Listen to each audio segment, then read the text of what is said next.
Jaya Radha Madhava Kunja Bihari.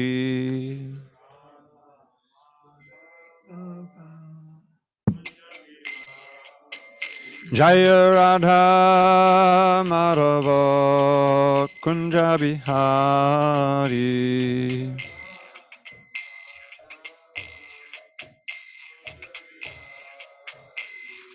Gopi Jana Vallabha Girivaradhari.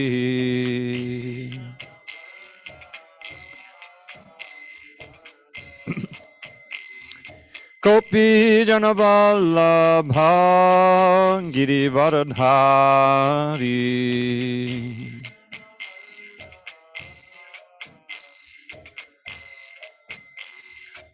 Yashodanandana Vrajajana Ranjana. Yashodanandana Vrajajana Ranjana.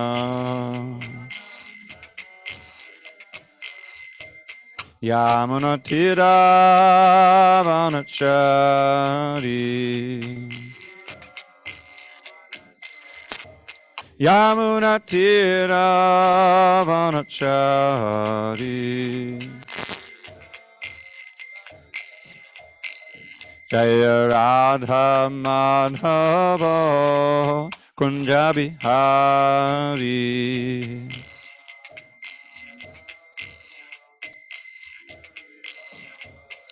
Jaya Radha Madhava Kunja Bihari.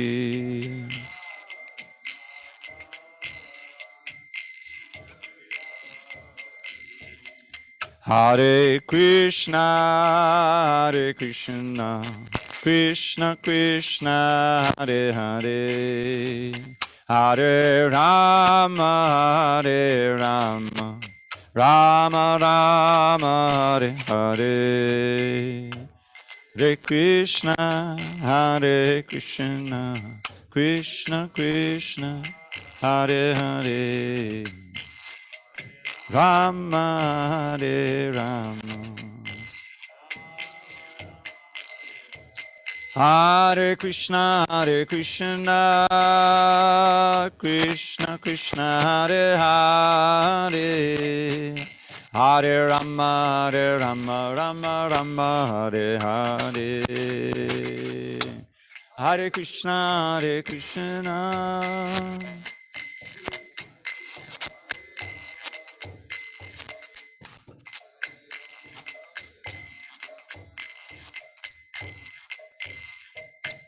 Jaya Radha Madhava Kunja Bihari.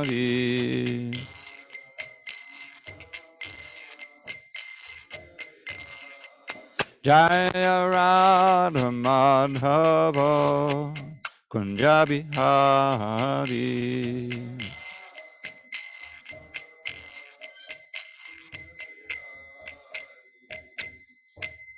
Jai Mr. Pad Paramahansa Pradikacharya Ashtotar the Shishimada Divine Grace Srila A.C. Bhaktivedanta Swami Prabhupada Ki Jai. ISKCON BBT Founder Acharya Srila Prabhupada Ki Jai. Jai Om Vishnupad Paramahansa Pradikacharya Ashtotar the Shishimada Divine Grace Srila Bhakti Siddhanta Saraswati Thakur Ki Jai. Ananta Koti Vaishnavinda Ki Jai. Srimad Bhagavad Gita Ki Jai. Samaveda Bhaktivinoda Ki Jai. All glory to the Assembled devotees. Hare Krishna. All glory to the Assembled devotees. Hare Krishna. All glory to the Assembled devotees. Hare Krishna. All glory to Shri Guru and Gauranga. All glory to Srila Prabhupada. Okay.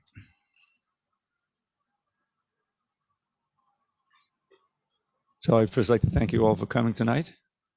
You're so nicely distanced. No depth. Just, plus our internet visitors. Thank you. Om Namo Bhagavate Vasudevaya. Om Namo Bhagavate Vasudevaya. Vijay Krishna, Prabhu. Yes, Prabhu. It doesn't work because there's a delay. Okay, I will unmute myself. Please just mute yourselves until the question period. Thank you. Om Namo Bhagavate Vasudevaya. Om Namo Bhagavate Vasudevaya. Om Namo Bhagavate Vasudevaya.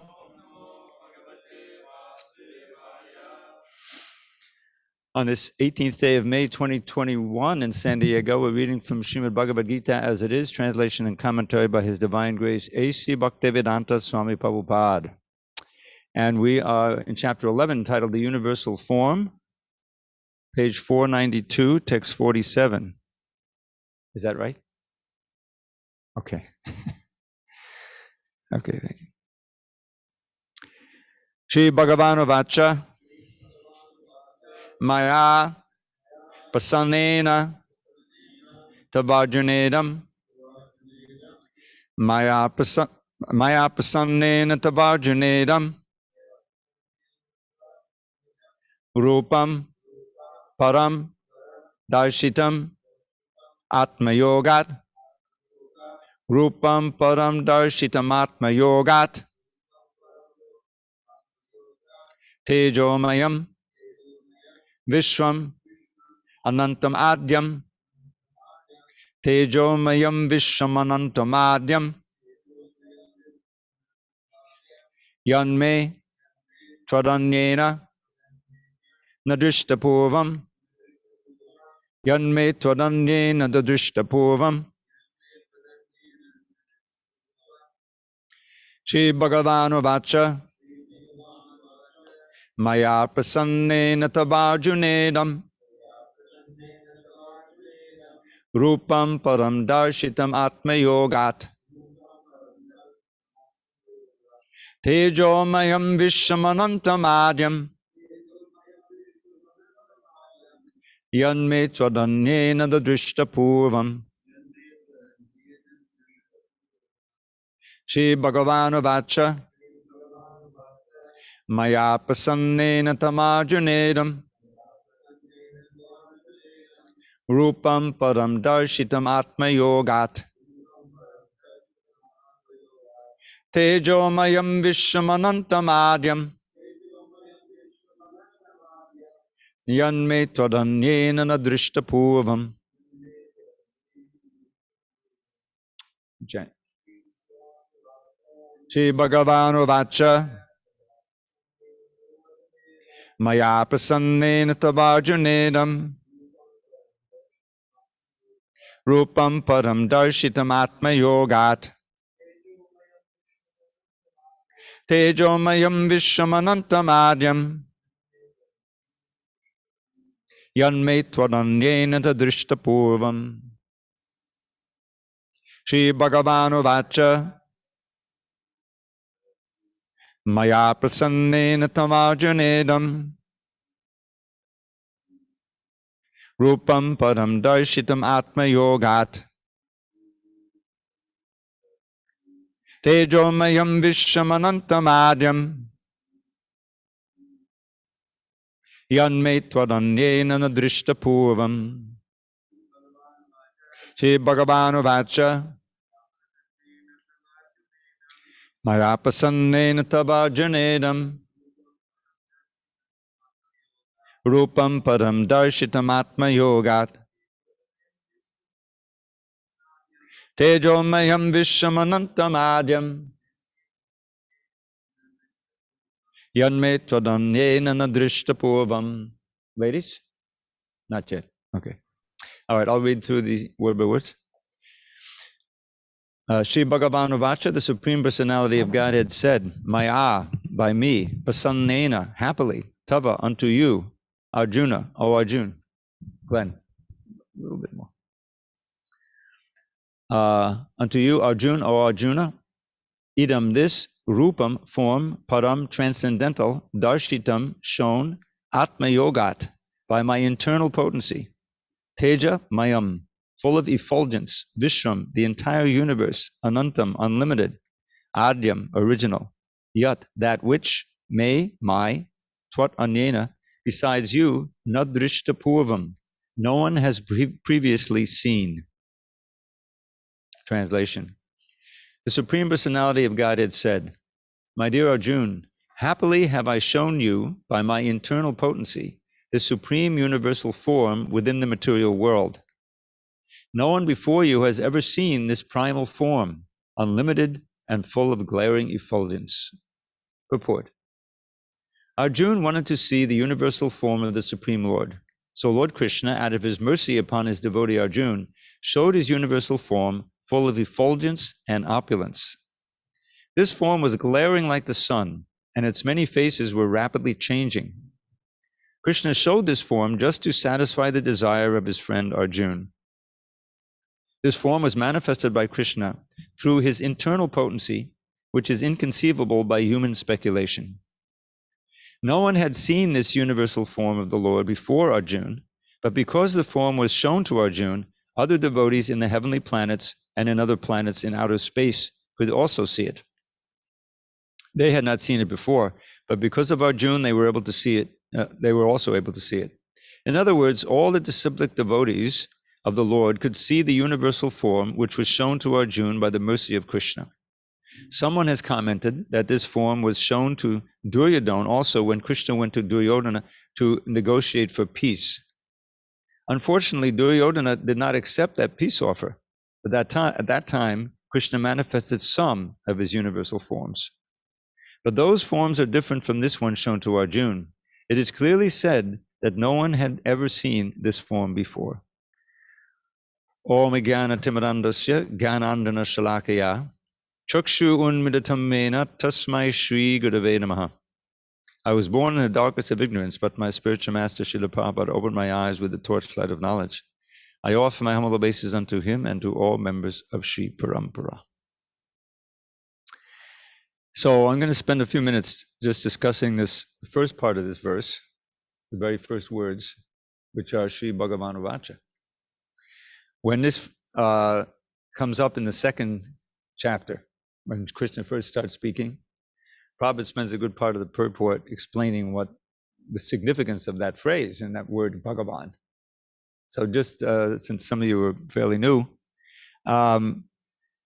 when we kind of step back a minute and we think about what we're doing when we're reading this Bhagavad Gita, this particular Bhagavad Gita, we should understand that we're kind of from the what we learned from the Bhagavad Gita and other books that Srila Prabhupada has given us, we're in a helpless situation in the material world. Even though we're human beings, and we learn quite early in the Bhagavad Gita that we've come through so many other forms to come to this form, that we're eternal as spirit souls, and we've had so many other bodies and forms, and by Krishna's grace, we've forgotten them all, right? I don't know, does anyone remember his past birth there? And we have future births. So that's a very revolutionary kind of understanding that we're eternal. We never were born, we'll never die, but we inhabit different bodies, different species sometimes. So when Krishna first starts speaking to Arjuna as the Supreme Personality of Godhead, in other words, as in his role as the Adi Guru, the original spiritual master. So Srila Prabhupada deals with this, as he does in many parts of his books, of how can we get the knowledge that we need in order to solve the problem of life, which is actually imprisonment in material bodies and having to suffer over and over again birth, old age, disease, and death, and those famous threefold miseries. Let's just run through them again, just to remind us. In the morning class, it came up how this form of Narayan is always very pleasing for those who are afraid of birth and death, isn't it? Right? So why should we be afraid? And that's just life, right? But the fact is that material life, as we lead it, is full of danger, which produces fear.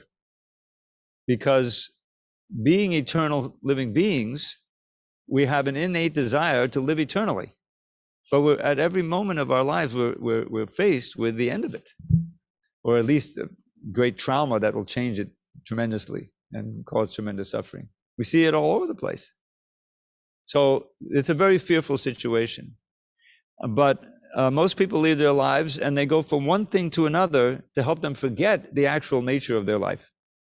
We're so absorbed in our family affairs and making money and entertainment and doing this and fighting this person or loving that person. And we forget our actual existential situation, which is that we're floating on a boat in the middle of an ocean. And if it floats for one more day, we're very fortunate. There's just so many dangers. And eventually we lose the whole thing and we start over again. So what we need, the first thing that we learn in Krishna consciousness is that we need a source of knowledge that's not available through ordinary channels. Our material brain and our material eyes and all the senses and the things that we gather knowledge through, that's not going to help us. That's called material knowledge. It's relative and it's always changing. Even in my, short lifetime compared to eternal time, so many different views of. I remember when I grew up in the 50s and 60s, there was no such thing as the electron microscope.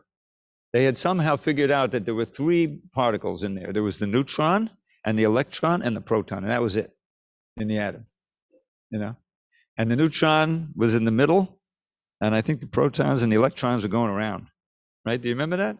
I don't know. Huh? Anyway, it was very rudimentary, and that was what we learned. That was the truth. And then they invented this cyclotron and the electron microscope, and suddenly a whole new world opened up. They had to rewrite all the books, all the textbooks, right? And that's happened for all fields of knowledge. Medicine, I remember reading once, like in the Middle Ages, the Dark Ages in Europe. Of course, it was really dark. I mean, in India, they had a much more advanced, Ayurvedic thing going on. They thought the body was solid, like a potato, Of course, there was, people would get injured and blood would come out, but they had no idea what was going on in there, And then eventually through, the advancement of science and a whole lot of vivisection, whatever, they started to find out some things, but it was very rudimentary. So the point is that our means of knowing is very, very restricted, and we can't really understand even ordinary things, what to speak of ultimate questions. Where did we come from? How did things how are things created like this? And we should, and the course of history, we find that every culture, even rudimentary cultures, they sense that there's an organization to nature, and they rightly consider that there's a force beyond it that we can't see. There's an intelligence, Our so-called modern, society, because of the advancement of technology and all of this, a lot of people have given up on God, thinking that we can control nature. But at every, periodically we get slapped down by nature. You have to be careful, if you read too much about what's going on with the environment, you think doomsday is coming at any moment. I've just read about the oceans. They're becoming, they're dying. They're dying with what the humans are doing in there. And so many. So we're very poor at trying to control nature, although we think we can. And nature ultimately wins. So when Srila Prabhupada came to America and he began to, speak, and he began to give us the knowledge that he had, he made it very clear. Like you read the Ishopanishad. Ishopanishad was one of the early books that came out. And right in the introduction, he's talking about this science of epistemology. How do we know what we know? Or how do we know what we think we know? And what's the difference between this knowledge and ordinary knowledge that we get through our senses? And the answer is, in these words, Sri Bhagavan Uvacha, that the knowledge that we're receiving now, all of it, originally comes from Bhagavan, from Krishna, who's a transcendental source. And transcendental means beyond the range of our material senses. And that's what we need to get the knowledge that we can use in order to also become transcendental and escape from these bonds of ignorance that is imposed upon us by our conditioning in this material world. So, Sri Bhagavan, who is this Bhagavan? Now, Prabhupada introduced, I think it was it the father of Vyasadeva, Parashara Muni? Anyway, Parashara Muni wrote a verse, he's a great sage and scholar, that defines what this Bhagavan is. First of all, what does the word mean? Who can say? Bhagavan. This is a fairly easy one. Yes, Glenn. Huh? Yeah. Van means one who possesses. Just like they appropriated that word for the grocery store, right? Vans. We possess everything you need. Just come. Yeah. I'm just kidding. It may be but it works. So, but Bhagavan means possessor of all opulence, and he defines what they are: Aishwaryasya samagrasya, viryasya yashasha shaya jnana vairagayaschaiva, shannam bhaga itingana. 6. So the first one is Aishwaryasya. It's a very interesting word. You may have heard the word Ishvara, Ishvara Parama Krishna. Ishvara means a controller. We're all controllers. We control our body. Sometimes we have a family control that. We control a little environment in our apartment. We can put up what pictures we want. We're all little controllers. And even the subhuman organisms, they have their little realm of control, slightly. But human beings have a bigger realm. So, but who is the Parameshwara? Aishwarasya samagrasya. Aishwarasya means wealth, because with wealth you can control, isn't it? Those who have millions and billions of dollars, they buy politicians, they do so many things. You can control. If you don't have any wealth, you can't even have a house or a home. You can hardly control anything. You're at the mercy of, you know what I mean? So Aishwarasya means, Samagrasya means complete control. He's controlling all those subordinates who control as well. Indra, he answers to Bhagavan Krishna. So does Varuna and Vayu. These are all the gods who control the elements. There's a god of waters, there's a god of the air, there's a god of the sun, the light. And the god of gods is Krishna. So he has Aishwarasya Samagrasya, all the wealth, Viryasya, power, strength. One of the favorite pastimes, of course, is lifting Govardhan Hill. Not even, okay, let me see. Oh. The other day I had to lift I was working to get we buy these apricots by the 12 bags at a time. That's like 38 pounds. At my age, that's quite a weight, So just to get that up on the shelf there was a whole. The Krishna is lifting up the Govardhan Hill. No, not even the right hand, left pinky. Infinite strength. What to speak of expanding as Mahavishnu and creating all the universes. So he has an infinite strength. Aishwarya is Samagrasya. And there's different kind of strength. This is the strength of the senses. He can see everything. He can hear everything. He can, that's another kind of strength. Yashashak, fame. Prabhupada would point out, Krishna is the most famous. Even if people may not know his name, everyone knows God. Even if you don't believe in God, you've heard of him, right? He's the most famous there will ever be. Shriya, this is another one. Beauty. Krishna's beauty is so fantastic that you faint. I mean, it's everything is perfectly formed, and it's not just the form. There's also the absolute perfection of the fragrance and the sounds. Everything that could be attractive in a person is there in Krishna, and beauty. Viryasya, Yashashakshya, Jnana and Vairagya. Knowledge. My favorite one of this is Vedaham Samatitani, Vartamanani Charjana, Bhavishani Bhutani, Mam tu Vedana Kashchana. I know everything that's happening in the past, that happened in the past, everything that's happening now, and everything that will happen in the future. Can't get beyond that for knowledge. It's just inconceivable. But that's Krishna's knowledge. And finally, detachment. Because he's completely full in himself. This vairagya, renunciation has the connotation of actually literally giving up something. But he doesn't have to give up. he gives up the attachment to it. He doesn't have any attachment to it because he's already full. So no one else can claim that. There's always so many things we need and that we're attached to, that we try to get. So our job in Krishna consciousness, one of our goals is to transfer attachment from material things, which simply drag us down birth after birth, to Krishna, Krishna's devotees, Krishna's knowledge, Krishna's everything.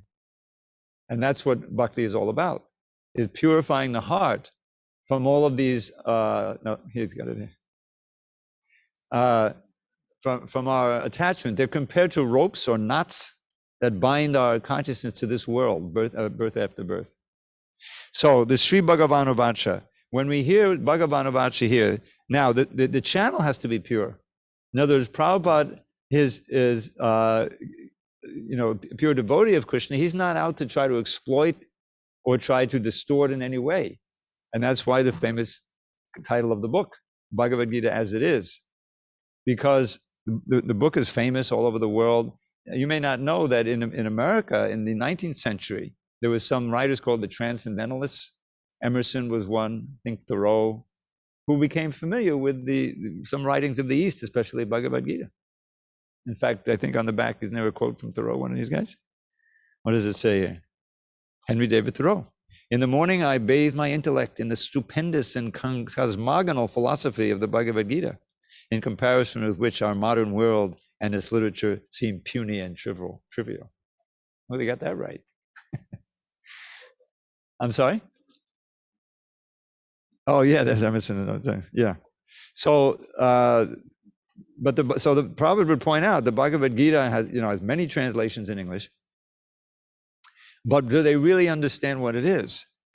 Because Krishna makes it clear in the Bhagavad Gita that I'm not, I'm hidden from from those who are not my devotees. It's not a question of just understanding how to do the Sanskrit. I like to tell this story. Back in 1981 or 2, I was working in Philadelphia we have a magazine. Magazine, it's not monthly anymore, bi-monthly, called the Bhakti Guided magazine. Prabhupada started it in India in 1944. And we carried it on after he came to America. We started up again. And so I was working there, and Jayadvaita Swami was working on the revision. This is the second edition, as you'll find out on the title page if you look. And he was working very hard on that. And part of his source material was to get other Bhagavad Gitas, scholarly Bhagavad Gitas, just as a reference, So I peeked into one of those, and these are books that are published in colleges for courses. And sometimes there's only a run of a couple of hundred, so it may cost $50 for one volume, because they're only like 300 printed or something. So whatever. So he had one of those, and I looked at it, and it was like one verse per page. There was very little commentary, and you could tell that even from the translation that he wasn't going to come to the conclusion of this Bhagavad Gita. And I recall a few years earlier, like back in the early 70s, maybe 10 years earlier, I had read the Bhagavad Gita. It was a little paperback, like we have our on chanting book or a little perfection of yoga books, about that size. Well, how did it get so big here? Well, that was just the translations. And there's only 700 verses here. So how many 700 sentences doesn't take much. I read through it, and it was fascinating, but I had no idea what I was going to do with it, that it was supposed to change my life. See, the Bhagavad Gita is what we call normative literature. It's meant to bring you to a point of acting in a certain way, or giving up acting in a certain way and acting in another way.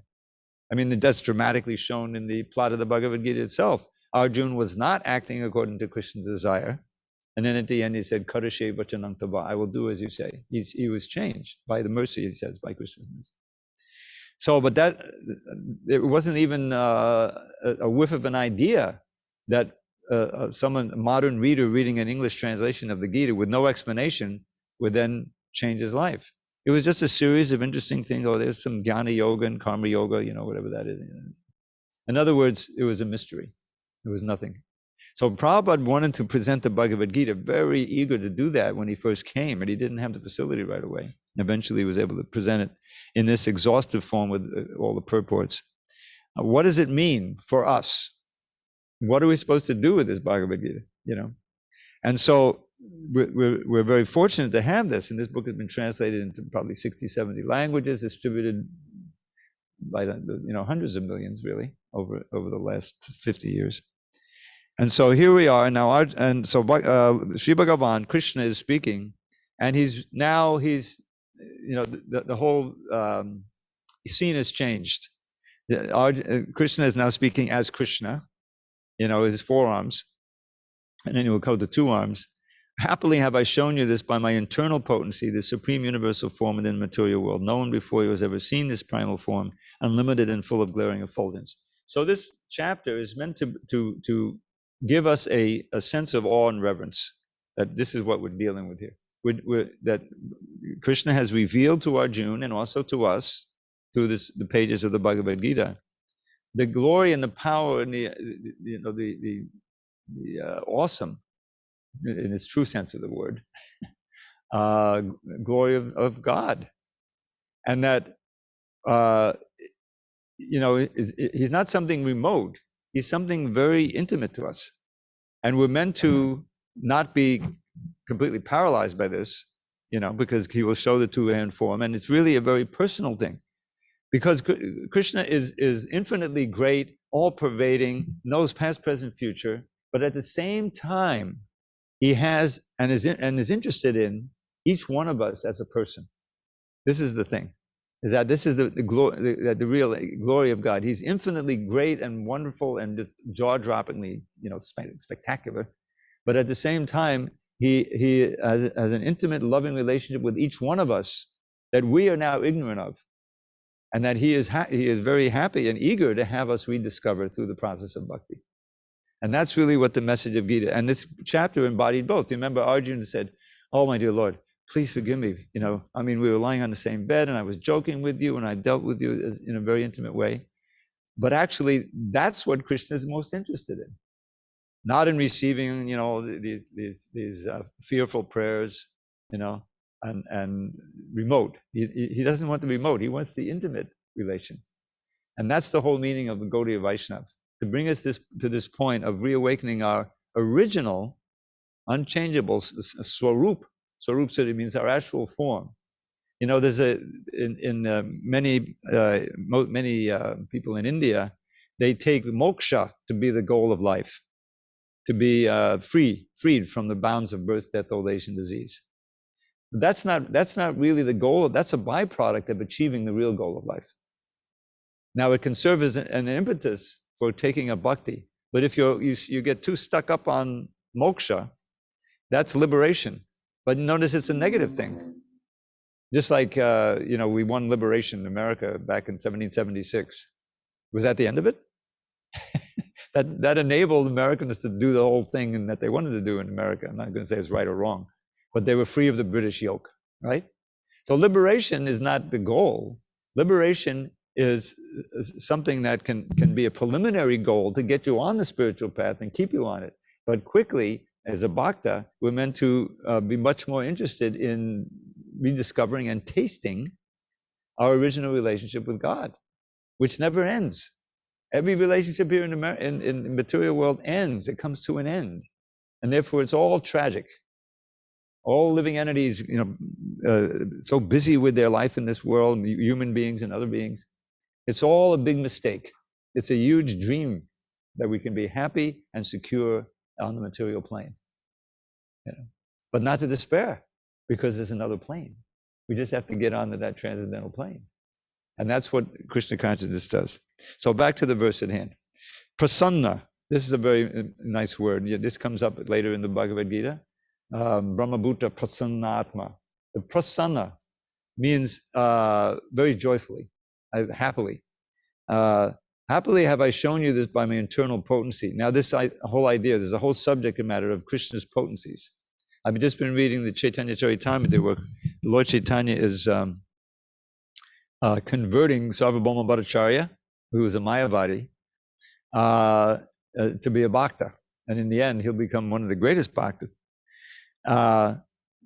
Just as a sidelight, as Maharaj likes to say. When he finally got the revelation of Lord Chaitanya, and he surrendered, he was like a leading mind of tremendous intellect, leading Mayavadi in Jagannath Puri at that time, intimately related with the temple. I think he was in charge of the temple. So he immediately wrote 100 verses, beautiful verses about Lord Chaitanya. I mean, you realize how hard that is? I mean, I struggle and strain when I was writing a lot, to write 3 or 4 English verses, But and then the way to do it, I write them down and I tweak them here and tweak them there and try to make it all fit up. But he just wrote the Sanskrit verses down. So one of the ones he wrote down is very, they're all sweet, but this is a great one. It's about Hare Krishna. It says, Hare Krishna. Now you can't do this in English, this meter. Hare Krishna Rama Nama Gana Dana Kadinim Shoka Moha Loba Tapa Sava Vigna Nashinim Pada Padma Lubda Bhakta Vrinda Bhakti Dahinim Gaura Murta Masha Nami Nama Sutta Dharinim. So each line rhymes and everything. So the first part you can understand, Hare Krishna Rama Nama Gana. Gana means song. He made a song. He made a gift. Nama Gana Dana. Dana means gift. Hare Krishna Rama Nama Gana Dana Kadini. He made a gift of the song of the Hare Krishna mantra to everybody. And those who take it, that gift, Shoka Moha Loba Tapasava Vignanashinim, destroys their lamentation, illusion, greed, all kinds of suffering in this world is destroyed by that. And for those devotees of Lord Chaitanya who are very eager to serve his lotus feet, in other words, are serious bhaktas, what does it say? Pada Padma, Lubna Bhakta Vrinda Bhakti Dayanim. He gives bhakti, he gives devotional service at the highest levels. Gaudam Motum, this golden-formed Lord, Ashunami, I very quickly and eagerly glorify. And then the last part is interesting, because Lord Chaitanya, he also chanted japa. It doesn't say he chanted on beads, but he would chant on a knotted string. You can do that. Now we have mass production of beads, it's easy to get beads. But he would chant on this knotted string, and he would do it alone. And so he's meditating on Lord Chaitanya chanting. You can imagine how ecstatic he is chanting japa in a garden somewhere, And so, and he's giving us this verse, Hare Krishna Rama Nama Ganadana. So that's, Sarvabhauma Bhattacharya's realization. So Krishna is very happy here to have shown Arjun this form. Now, as we learn the reason for it, Arjun really didn't need to see it, but he needed it for us, so that if we meet some bogus, incarnation who claims to be God, we can say, okay, I'll believe you if you can show me a universal form. Have any of them been able to do that? No. Sometimes they can trick and they can make a little gold. Have you ever, there's some yogic power, but it's petty compared to this. So that's one of the reasons for this, this showing the universal form here. Okay, and then it talks about his internal potencies. We won't get into that. Krishna has internal, external, and marginal potency. And through all of them, he creates, maintains, and finally destroys this world, and does so many things. All right, any questions? Yes, Hare Krishna. Kanavar, you're first. Ladies first. Go ahead. Hare Krishna. So my question is, you mentioned also in the slokas that when we chant as a Bhagavan, Sri Krishna Bhagavan, chanting as a Bhagavan, but not like a child or that kind of relationship in informal. We do it the formal way always, and Lord likes it informal way. So how do we come to that stage? Yeah. Or is that Well, I don't know. I don't think I said that we always do that. What I was saying is, not, but in the book, in the Gita, it says. In the what? In Gita, it just I know you just mentioned that Bhagavan likes more The intimate approach. Yeah. Yeah. Well, the idea is that coming from where we're at, which is material conditioning and ignorance, the first step is to understand our need. Our need for enlightenment, our need for shelter from the material energy. So it's perfectly fine to approach Krishna with the desire to escape from the four miseries of birth, old age, disease, and death. That's why he says in the 13th chapter, he's coming up, one of the elements of knowledge is janma mrityu jara vyadi dukkha doshana darshanam, to always see the fault, inevitable fault of material life, of birth, old age, disease, and death. And why would he say that? He says always be conscious of it. Well, that's meant to keep us, sober-minded, serious, about overcoming the obstacles in devotional service that tend to divert us and slow us down. So that's necessary, in the original stage. And for that, it's perfectly, why is there so much in the Bhagavatam? Not just the Bhagavad Gita, Bhagavatam is full of descriptions of the creation, and so much on the annihilation.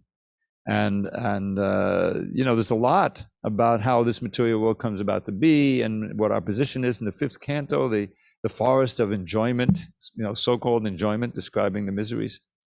We need that to keep us regulated and keep us, surrendered and serious.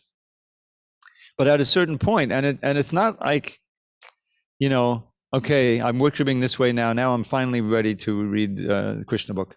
Now, Prabhupada, he gave us Krishna book in a certain way, so that we're meant to read those stories and relish those stories of Krishna's childhood pastimes and all the other pastimes, so that we be attracted to Krishna. But if you read the 10th canto and the Krishna book, which is based on it very closely, you'll see that there's so much philosophy woven in there, right? So we understand, who Krishna really is. So it's really a mix, Dhanavari. It's not a question of one or the other. It's that these understanding of the soul and this world and the different energies and how they're working and how the creation takes place, all that should be a foundation for our practice of devotional service, with the understanding that we want to gradually purify ourselves so that we can relish more and more Krishna's intimate Leela. Just like we have our, festivals here, the Govardhan Puja. It's not that we say, okay, the only one who can come to the Govardhan Puja are those who are, been around for at least 5 years and have, done so much. No, everyone is welcome to come and be attracted by this wonderful festival and relish Krishna's pastime of lifting Govardhan Hill and the deities see their beautiful form. So it's not one or the other, but it's the foundation is when we start the mind starts going here or there, and for sense gratification, we should be caught up. Wait a minute, I have to take birth again, this world, and Krishna knows everything. I remember reading the introduction to the Bhagavad Gita so many times, but one thing that always sticks out, Prabhupada is describing the super soul as how he knows everything. He's always with us, right? He knows everything we're thinking, he's providing us knowledge, remembrance, forgetfulness. So Prabhupada says, one should always remember that. One should not forget that. That's what we do. That's what being in Maya is. We immediately forget. We voluntarily, or, we want to forget. And so Maya allows us to forget our real situation. So we can, float along in this dreamland of trying to be happy and secure in this world. It's not going to happen, So to avoid that, understanding the super soul and understanding the technicalities of how the universe comes about and Krishna's glories and all of these things is important to know. It's not one or the other, though. We should, we're so fortunate, to be able to come to the temple to cook for the Lord, clean his floor, make his garlands. I mean, even those who aren't initiated, most of the people are making those garlands are not initiated. What a great boon, that they're able to do that. And so there's two sides. One is from the backside. I'll end here with this question, is that there's Durga Devi, right? Durga Devi has a weapon. Doesn't she have a trident? I think it represents the threefold miseries, right? Okay. So she's there. We don't have to search her out. She's there at every moment. We're with her. And these miseries are always threatening us. So if we're aware of those, that should be an impetus to Hare Krishna, Hare Krishna. Yeah, I'm going to attend the programs. I'm not going to do that anymore. Those, whatever it is, we know is wrong. I'm going to, in other words, it's a strong impetus for becoming serious. But on the other side, you have Krishna who's inviting us and attracting us with his beauty, with his pastimes, the holy name, the devotees, the prasadam. All of these things attract us forward. So on one side in the back, we have the threefold, the trident, get going in the right direction. And the other side says, here, come join the dance of love. Prabhupada says in the Isha Upanishad, the whole purpose is so we can join in a rasa dance. He says like that. So with both of those, the attraction and the seriousness on one side, plus the philosophy, which feed the intelligence, strengthen it. We have every advantage, opportunity. And if we waste it, then it's tragic. We'll have to come back again. But even whatever we've done, even attend a few classes or read a few pages or even one word, Prabhupada says that counts for your next life. You're going to be a human being and you're going to be a Hare Krishna. So you might as well be serious this life and finish it. Thank you so much, Hare Krishna. Very nicely explained. Thank you. All right. Vijay Krishna, can I go on? No, I have a question. Go ahead. Prabhu, my question is related to the internal potency of Lord Krishna, which is showing to Arjuna his universal form. My question is, besides showing the universal form, what other activities are possible for the internal potency of Lord Krishna? Besides showing the universal form? Yes, what other activities are possible for this internal potency? Oh, all kinds of activities. The internal potencies are threefold: Ladani, Sandani, and Sambit. You've heard of this before, I'm sure, right? You're just trying to evoke me? No. Provoking me? Okay. No. I need to know. Okay, I'm just kidding. All right, so a quick review of those potencies.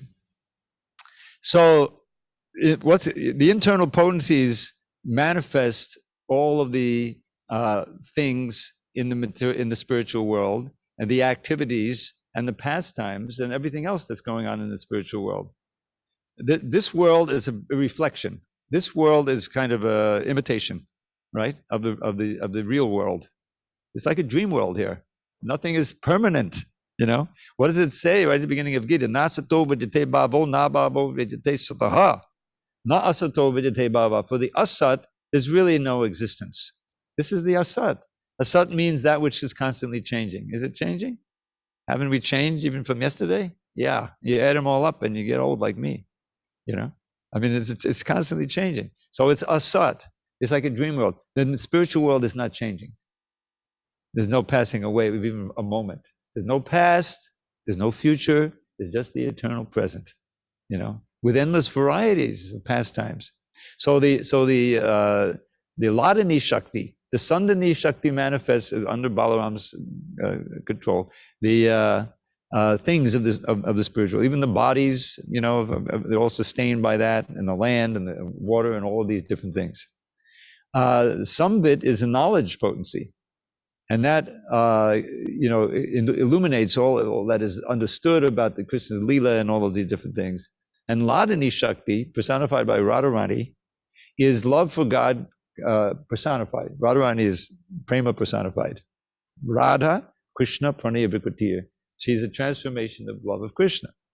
And all of the service is actually under her guidance, In other words, she is the best servant of Krishna, the most pleasing servant. And all these exchanges of love and the ecstatic, the ocean of Ananda, that's all going on through the means of different pastimes. You read the Krishna book, you read the Chaitanya Charitamrita, Nectar of Devotion, you'll see some of those. And there's this concept of rasa. Rasa is the pleasure that comes from different relationships. Rasa is juice. It's kind of almost like a liquid substance that you drink, like a mother enjoying the child, smiling for the first time, That's a rasa. It's a vatsalya rasa. It's maternal rasa, and we all experience it. It's the purest form of love in this world. It's completely selfless. Love means that you're completely focused on making the other happy. And Krishna also enjoys that in his reciprocation with his devotees. So this is what's going on in the spiritual world under the aegis of the internal potencies.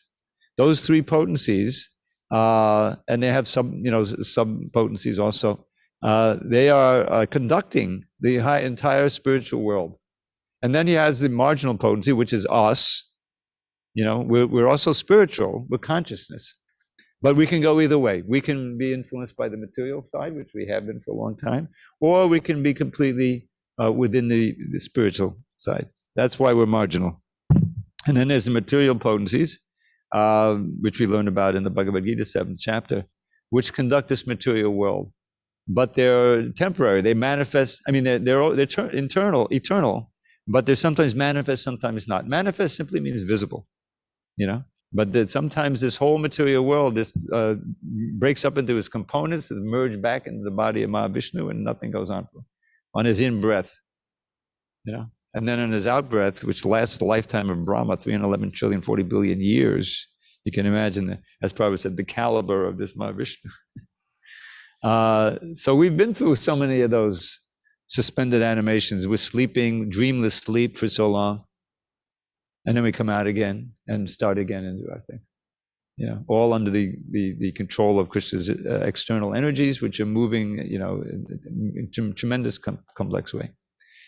So does that help at all? Dravida Prabhu, very complete answer to my question. Hare Krishna, thank you very much. Haribol, Vijay Krishna, Jai. All right, we have very little time left. Sorry, I kind of got off on something, but we'll try to complete this chapter. Well, there's a lot of purports here. We may not do it tomorrow, but no damage done. All right, we have a couple of minutes now. Let me share a few poems for you. This is a poem. You can listen for the M's. This is like M's. This is what's called alliteration, anupras. Maruresha marudi mayamada vamunadi mattalika mugdha. Mama Madana Mohana Modama Rayamanaso Maha Maha Moham. This is by Rupa Goswami. I think it's in the Leela Chanda.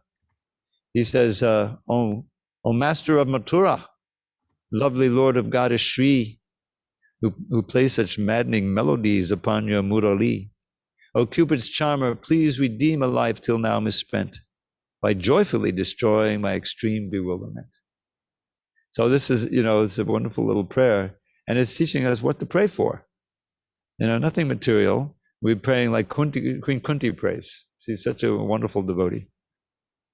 Near the end of her prayers, 8th chapter, 1st canto. Tvaime anannivishaya mati madhupate sakrit ratamun vahataradha agange vaugamadanvati. O Madhava, please ever fill my mind with thoughts of thee, not any other kind. As Ganges torrent flows into the sea, and all my love flow constantly to thee. And who can show us better how to pray than Lord Chaitanya? Ainandatanuja kinkaram patitam mam vishame bhavam badhao kripayata papada pankajas tataduli sadashang vachintaya.